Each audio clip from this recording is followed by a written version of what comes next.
the terrible.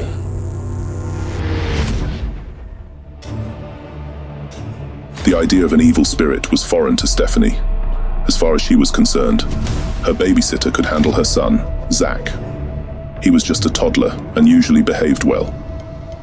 Stephanie worked nights as a manager at a reputable hotel, and she had hired a babysitter to ensure Zach was cared for while she was gone.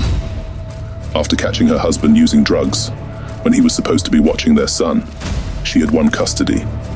Since then, Zach's father had become a distant, haunting memory.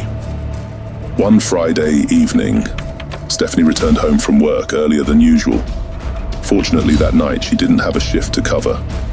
She settled onto the couch, enjoying the stillness of her clean home, while the television hummed softly in the background. Zach was asleep, and for the first time in weeks, she felt a sense of peace. She was a tall woman, well-kept, with blonde hair that led some people to assume she was still married, but she was not. Instead, her life revolved around her son, and she had worked tirelessly to provide for them both. As the evening progressed, Stephanie noticed a toy lying strangely near the stairs, leading to Zach's room. Confused, she picked it up. He always put his toys away after playing. Concerned, she walked to his room. The door creaked open to reveal her son asleep, but beside him lay his notepad filled with drawings. "What's this?" she sighed, glancing at a particularly eerie picture. At that moment, Zach stirred, taking a deep breath and turning toward her. He was awake. "Zach, what have you drawn here?" she asked gently. He looked at his notepad. "That's my daddy," he replied. "What do you mean? You haven't seen your father in years." "It's Dad, Mom. I see him every day by my window, but he can be a monster too. At first he just appeared, then he started knocking and asking to be invited in. But yesterday, I found out he's an angry monster." Stephanie was baffled, but she brushed it off, thinking he must have been sleepwalking or dreaming. After all, she had done the same as a child, yet a part of her felt an urge to keep a close eye on him. Suddenly, her phone rang. It was work, urgently requesting her presence. She hesitated, then told her boss she had fallen down the stairs and needed to rest. She would spend the night with her son. Later, as she casually checked on Zach, she heard something strange.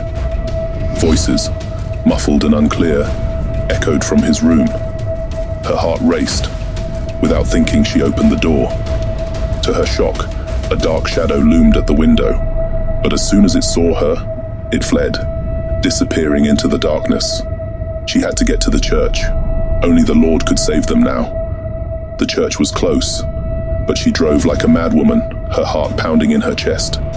Arriving at the church in the dead of night, she found Father Jakob, who immediately noticed her distress. "What happened?" he asked, concern etched on his face. Zach still clutched his notebook, and his mother handed the drawings to the priest. He examined them carefully. "I've heard rumors about this," he said slowly, "but I never thought it was real." "What is it, Father?" "It's an evil spirit known as the Terrible. If it has come to your home, it wants something. These entities are resilient and manipulative. They try to befriend children, slowly leading them away from this world." His voice dropped, but the urgency was palpable. After spending the night at the church, the next day, Father Jakob accompanied them back home, carrying his Bible and a bottle of holy water. He prayed fervently to drive away any evil presence. Stephanie felt reassured. With the Lord's presence in her home, nothing could harm her son. Later that night, Zach was jolted awake by a noise. He turned to see the Terrible at the window knocking. "No! I can't let you in," he shouted. "My mother doesn't like you." "Help me," the Terrible hissed, its voice creeping into his mind. "I can tell you where your father is. He loves you and wants to see you." Zach hesitated, tempted by the creature's words. As he got out of bed, His mother and Father Jakob burst into the room just in time. The priest began praying loudly, commanding the evil spirit to leave. The terrible screeched, uttering dark Latin phrases as if fighting for its life. Zach cowered under his bed, terrified, as the entity writhed in pain. It split in two, a sinister light flickering beneath its dark eyes, as energy surged within it. Suddenly, the terrible exploded in a blinding flash, releasing a wave of energy that shattered the windows and plunged the room into chaos. Stephanie and Father Jakob shielded their eyes, but it was too late. The force left them momentarily blinded, disoriented. In the aftermath, as glass littered the floor, Zach heard his mother calling for help. The evil spirit had vanished, but it left behind a dark legacy of fear and torment. Sometimes when evil touches your soul, it leaves a mark that never fades. The end.